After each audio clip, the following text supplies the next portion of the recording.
the revolutionary ankle lock system, an integrated brace built into the boots, delivering unrivaled support, protecting ligaments from twists, tears, and trauma.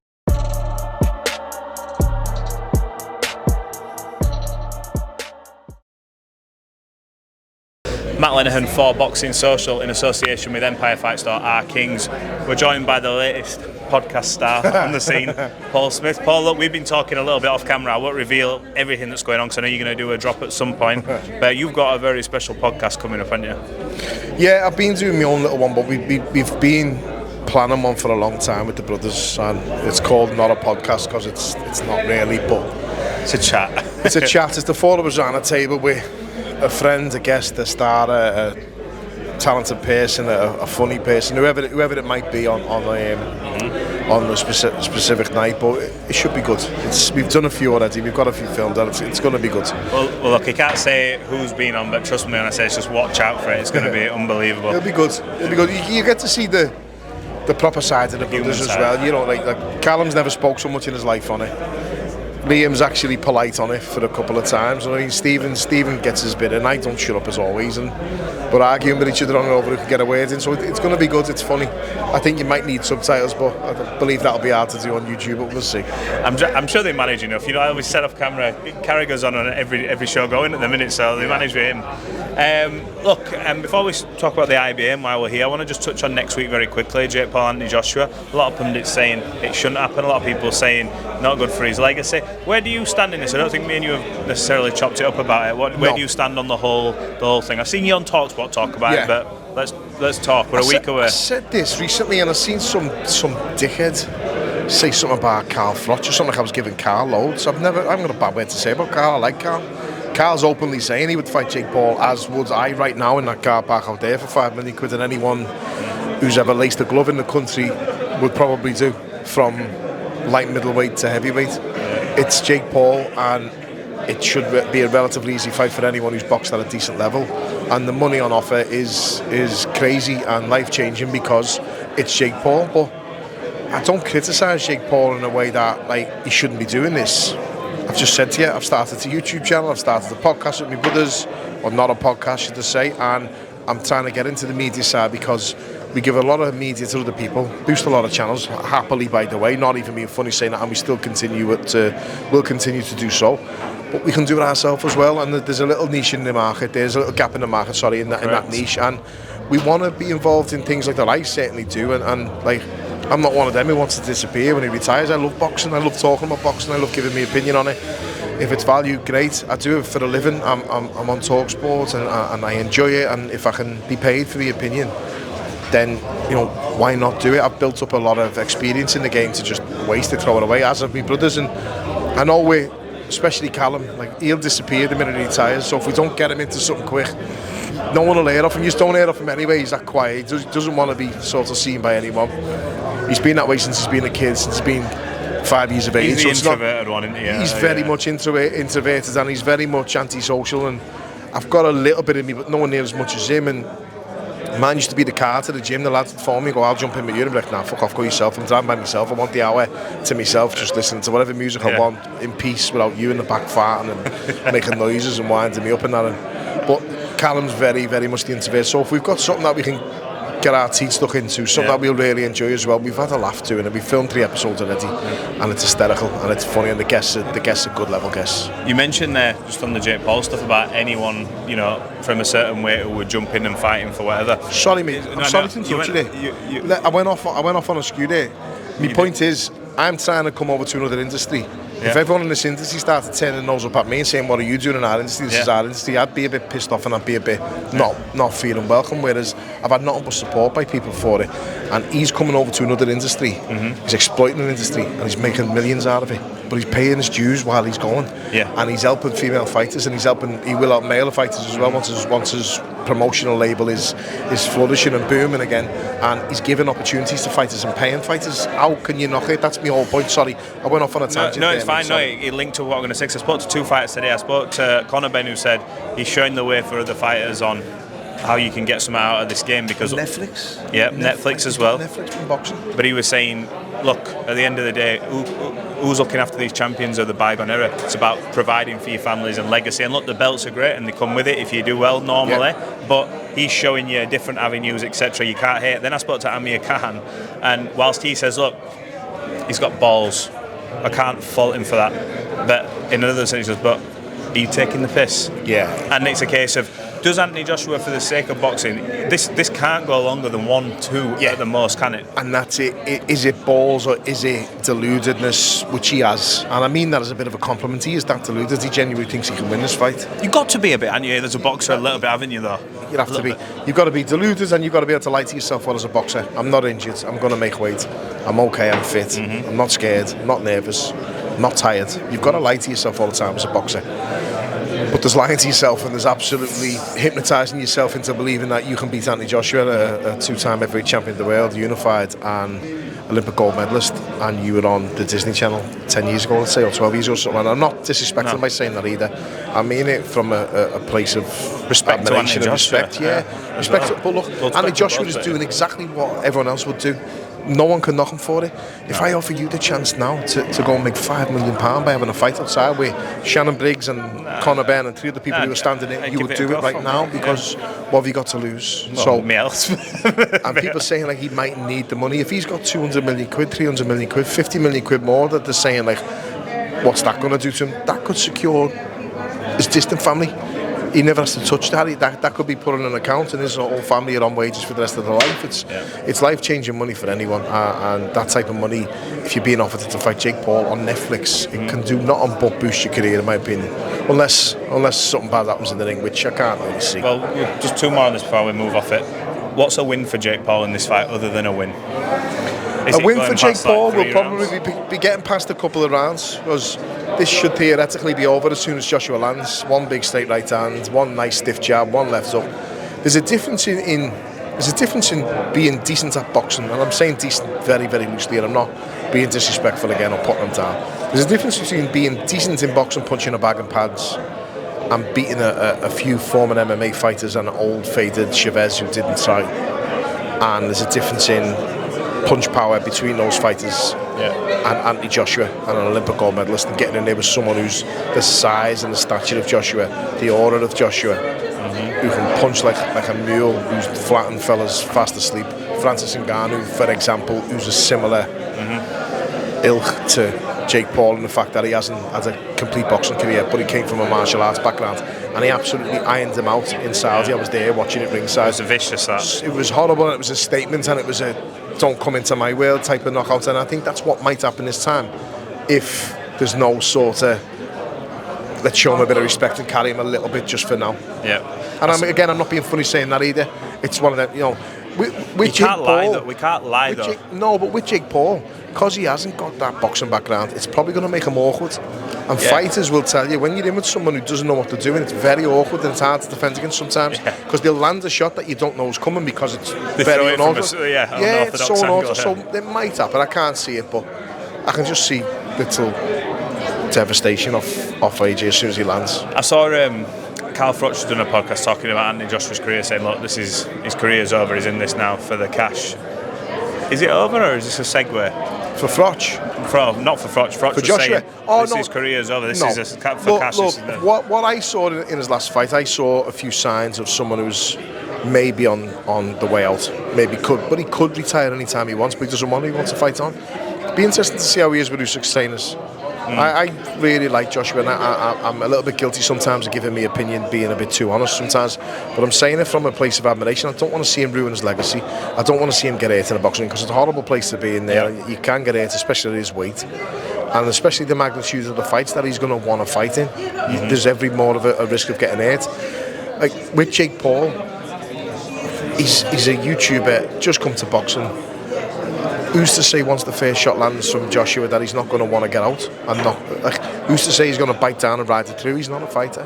Yeah. He's a new fighter, and that balls and heart and not giving in and that will to sort of see fights through only comes over years of being hardened in a gym. And he hasn't had the years of being hardened in the gym just yet. He's had a few, and he's doing well for what he is, but For now, like, this is a different kettle of fish. It's a different scenario.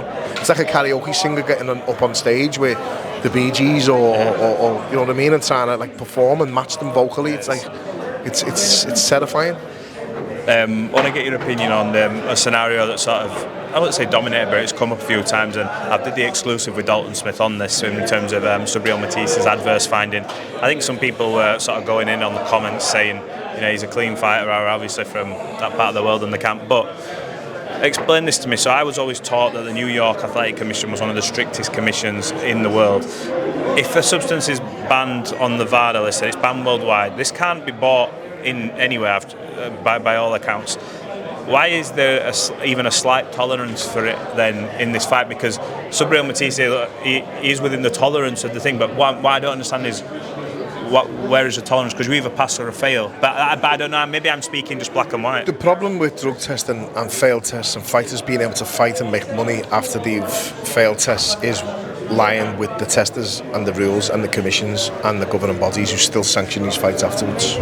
Now, if you fail a test and there's no reasonable, valid excuse, like Joseph Parker, I can see there being a valid excuse there.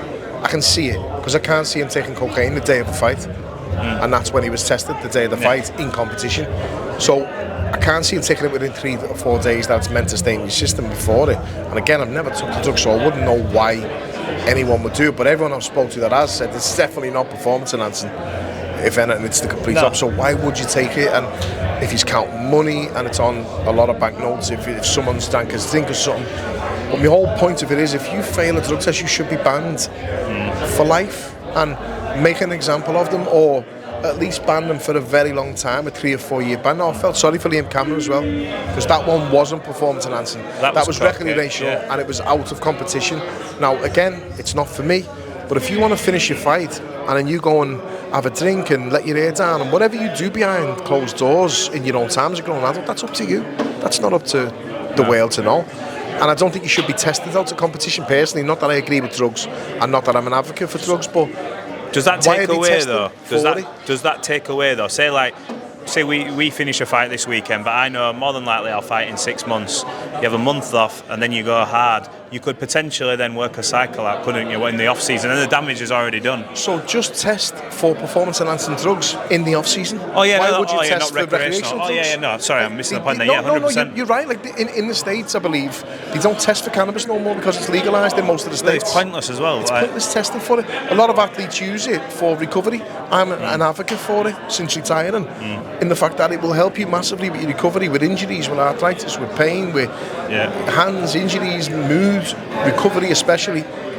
But I wouldn't recommend it to fighters doing it while they're fighting. So, but they don't test for it in the States. I seen Clarissa Shields fail one, and I tweeted at the time, like, why are they still testing for it?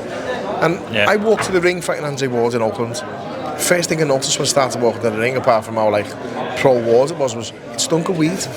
It's legal in California. People were smoking in the arena. I think Keyshawn Davis, I think that happened to him maybe as well. And I could smell it. What happens if that would have showed up on my test afterwards, from me breathing all that in on the way there? Yeah. Because I'd never smoked weed in my life. Yeah. So why would that sort of not be ruled out? I could have failed the test for it had they tested for it, but they don't test for it, rightly so, because it's legal in that state. But point being, long story short, if you fail a drug test for performance enhancing drugs, you should be banned for a long period of time. You shouldn't be, and I don't mean this having digs towards just Conor Benn or just towards Ryan Garcia, or just so you shouldn't be rewarded with fighting for world titles, in my opinion, until it's completely resolved or you've saved the ban, whatever it was. And loopholes, and I'm not suggesting that this was Benn's or Garcia's, any form of loophole, any form of legal argument that a test might be from something else, this, it's strict liability. If it's in your system, you're banned. Liam Cameron got banned for 4 years for taking cocaine in an off-season, and it might have even been cocaine. He was saying something about he was on about passing notes or something like that. I don't know what it was. He put his test things out recently on the thing to describe it, and it was like it was, but it wasn't even. It was like not even a speck. Yeah. When you like went in, and I was like, now that could have been cross-contamination, which I'm assuming and hoping Joseph Parker is, and if it isn't, ban him. But I still don't agree with the testing of recreational, especially in off-season. But obviously that's the day of the fight. I just think too many people are failing tests and then being rewarded for it now.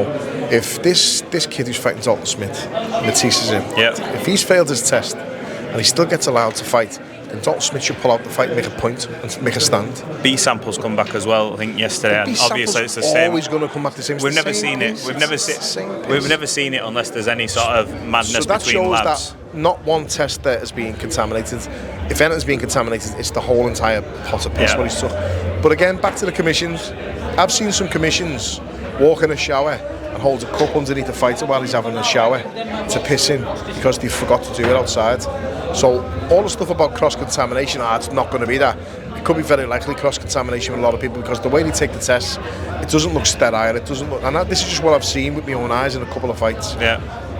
They're not the VADA and UK anti-doping and that. They're on it when they come to test you, and you open your pots, they're all sealed, everything's sealed. There's no way it could possibly get contaminated there on site, maybe at the testing place.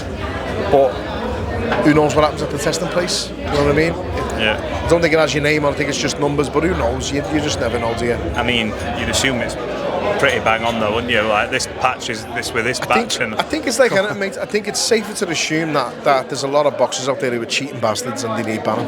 That's the easiest way. Does it annoy you? Because when you hear everyone, I can hear it from so many like boxers, and you go and they say, you know what, most of your favourite fighters are probably on it. And when I hear that, honestly, I'm like, oh my god, like. I thought you were going to ask me, does it annoy me because of us? It doesn't annoy me if anyone was taking it or does take it or finds out later on that they didn't take it, because I never would.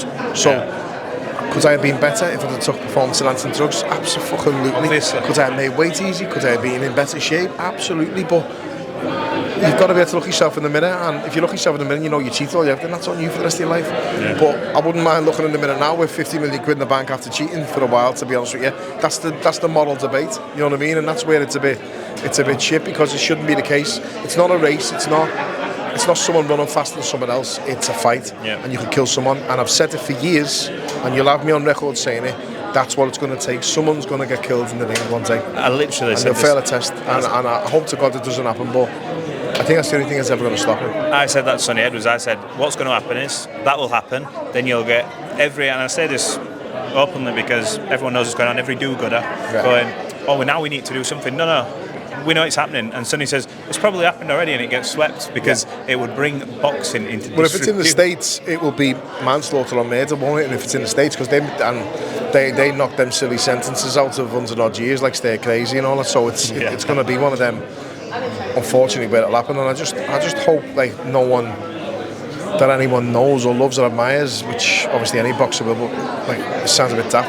I hope no one is made of an example of us on the receiving end of it by a cheat, because that's all you are if you're doing it. And I don't agree with it. And I know people will be watching saying, I'll keep the same energy for this fella, that fella. If you're found guilty of taking a performance-enhancing drug, then you should be banned. And the only way it's going to happen is if they start making examples of people by doing it and sticking to the guns and see the court case through, or follow up with more evidence to ban the fighter, or again, I'm not having digs at any personal fighter either. Just get rid of them, you know what I mean? And not for a contamination or for a bit of a recreational drug after the fight, which I don't think has happened.